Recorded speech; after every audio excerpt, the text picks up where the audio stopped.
Rachel and Jules is in the house. Episode 1. Episode 1. Welcome. So I still don't know whether you're supposed to give way to people in a roundabout here or not. When you're entering the roundabout here, you are in priority. If you're already in the roundabout, that's the opposite of America. Yeah, it is. Totally there today. It is. But some people don't act that way. No, because nobody respects the rules. You know, the rules are just there to be broken here. If you even know them. Guys, in roundabouts, you rarely see the police. So nobody will stop even if you break the rule. Except this roundabout here and the terminus one. Every other ones don't have any police around. Yeah. Although there were police this morning at the Vieux roundabout, which normally they're on the other side. Yeah, usually they're on the other side or here when they try to get people who are coming from that road. Yeah. But it's still not close enough to the roundabout to know if you did not respect the rules. That's true. That's true. So, okay, what is episode 1 going to be about? Let's find out. Mzungu? I've tried. Well, that's out. That will always come out. Should I give her money? So like every single day, I don't know. Every single day you come out of your house, somebody will remind you that you're white. Always.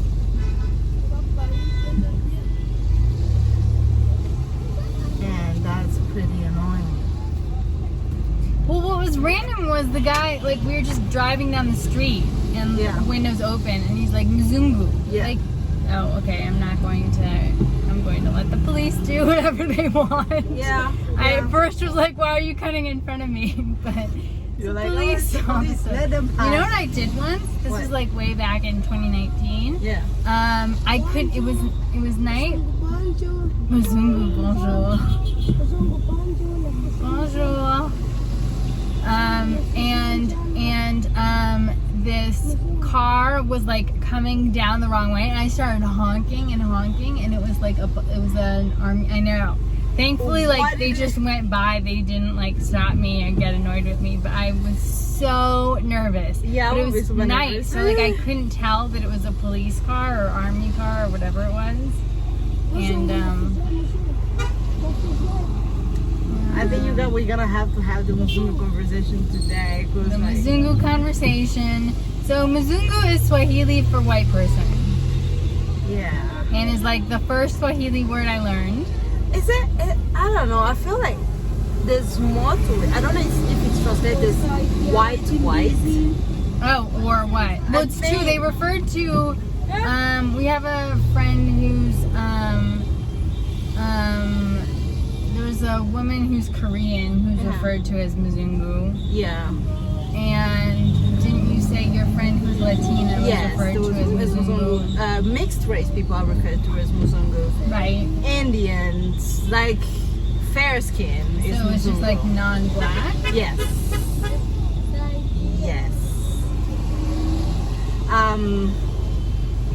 Yeah, I guess for people it's just a symbol of like status and superiority and money, especially.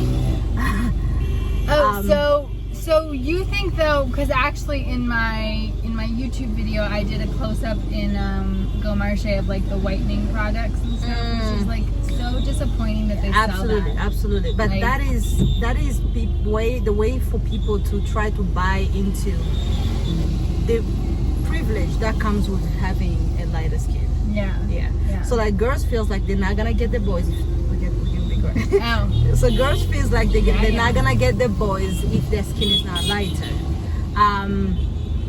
Well, you said there are guys who go specifically for lighter skinned girls. Oh yeah, they do. This is why you see before I will always just look at people bleaching their skin and all these things and just judge them. But when I actually came to understand more about the people and the culture and why they do what they do, I ended up understanding people who do that. It's still wrong, but they don't know better. because like at the core, most guys will just associate, you know, light skin, lighter fair skin to beauty and status. And so yeah, they will tend to neglect the girls who have a browner skin. This is not just a problem outside of you know, in America or whatever. It's a real problem in Africa as well. You will be It's a treated problem in India too. yeah And in colorism, you're right. Yeah. You will be treated even well in a restaurant because you're lighter. You have more chance to getting the better looking guys with better status because you're lighter skin. And so yeah, these women who feel pretty desperate and they don't understand really what's going on, all they know is just like, I want this guy, I want the guys, they will go for that. That's why they sell a lot. That's literally why they sell a lot. And on those products, they will legit put in like light skinned women, like how do you say, mixed race women, sometimes Asian women or Caucasian women on the product to tell them that you're gonna look like this if you put this product. So And yeah, wrong. and it sells a lot. It does. Il y a même des adages, there are these sayings around just saying that Mosia Pembe, that's how we say it in Lingala, that means a light-skinned woman. Okay. Yeah, like there is so many sayings about light-skinned women being gorgeous, being like goddesses and Really? getting everything they want. Yeah, so like when you want to describe somebody and you just say something And about are them being light. these are Congolese sayings? Yes, they're Congolese sayings. They're Congolese sayings. And so people started realizing the movement of, you know, loving black skin, loving natural hair, and so and just making people realize that this is what you do. You go for the lighter skin girl, skin girls, and so the guys who are like woke entre guillemets, they will try to show that it's not true. They go for all type of girls. But they just wouldn't understand that subconsciously they still don't, even if they want to believe that they do go for light, darker skin girls. So yeah, there's just that. C'est beaucoup de choses qui ont vraiment été ancrées culturally in people. And yeah, c'est difficile de sortir ça de la tête des gens. There's a lot of brainwashing around it.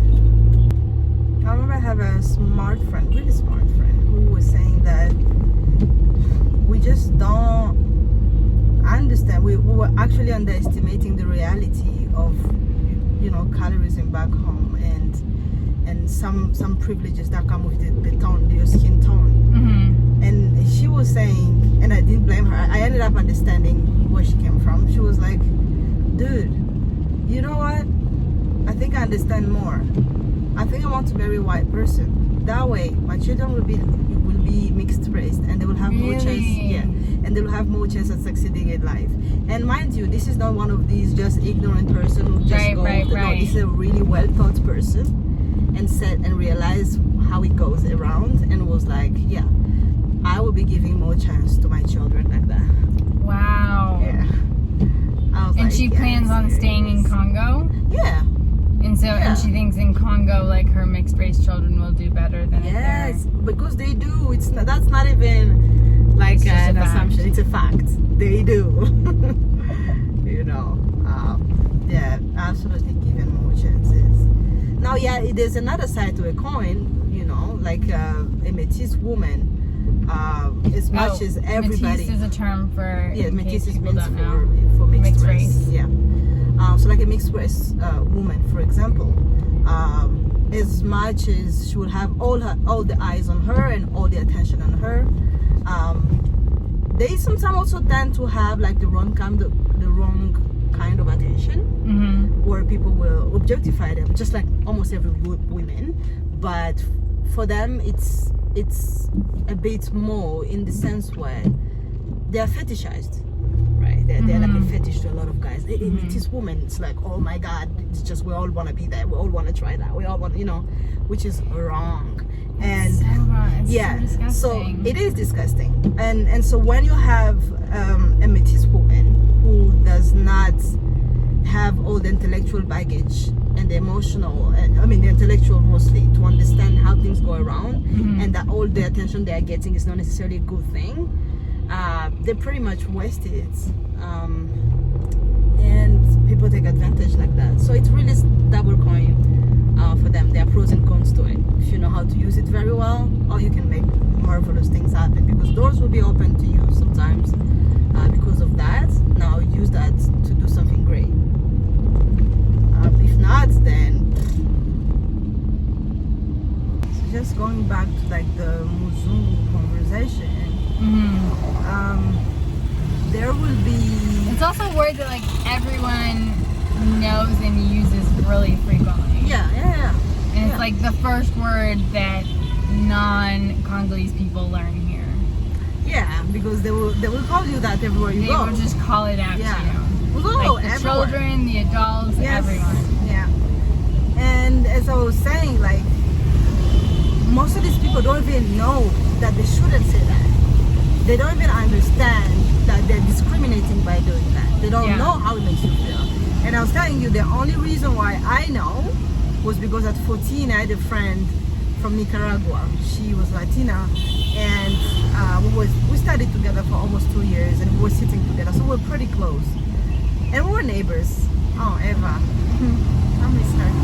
She, I remember doing things out of ignorance. Because, 14-year-old self, you don't know much about life, don't understand anything. And I used to love her hair. She had like such beautiful hair, and it was so curly. And I remember I used to just ask her, like, most of the time, can I touch your hair? Because I was like fascinated, right? And she would be like, yeah. She would have me some time, and then some other time when she would see me staring too much at her hair, she would be like, why are you staring so much? I was like, it's really beautiful. So for me, I was admiring. For her, it was not. It was weird. It was something. She was not feeling comfortable or good about it, Yeah. And then I'll be like, and I would say easily the word Mzungu, you're Mzungu, so. And so I would say that sometimes she won't say anything.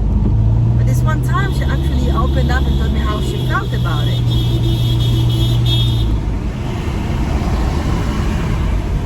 Wow. Welcome to Congo. And so she told me how she felt about it. I was like, but it's not a bad word, right? It just means white, and it just means that we look at you as these people who are like somehow superior and blah blah blah. She was like, no, you actually, I don't think. What? Did you see that? No. That person opened the door. Did he really? Yeah, thanks God you didn't see that. She was like, yeah, that's how you feel, but every time you say that, this is how it makes me feel. It makes me feel different. It reminds me every day that I'm not from here. It reminds me that I'm different. And I cannot just be like a young girl, like everybody else here.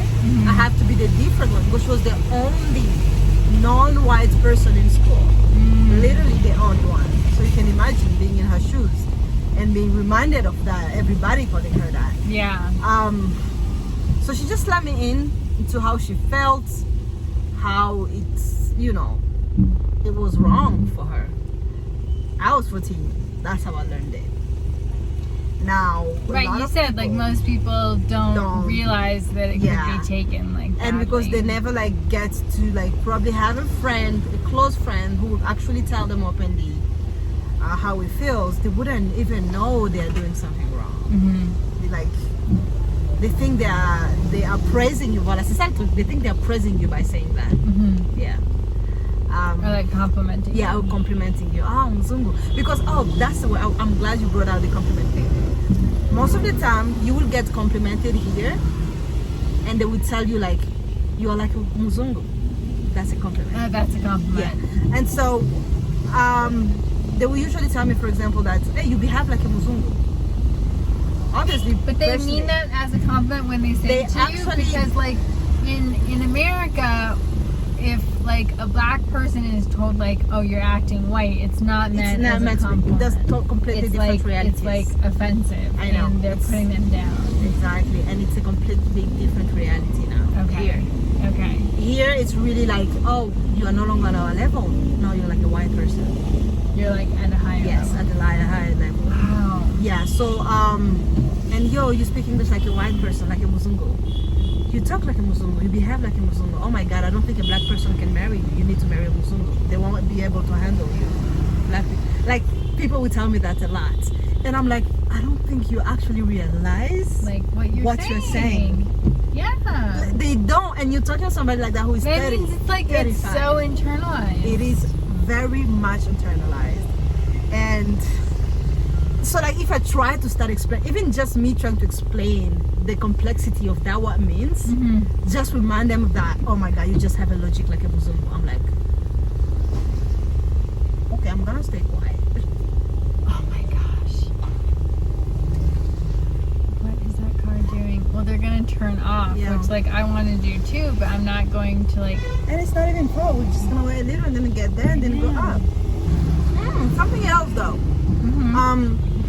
So they will tell you that you're like a Mzungu as a compliment, and they can tell you that to tell you that you have been behaving like you're superior to others.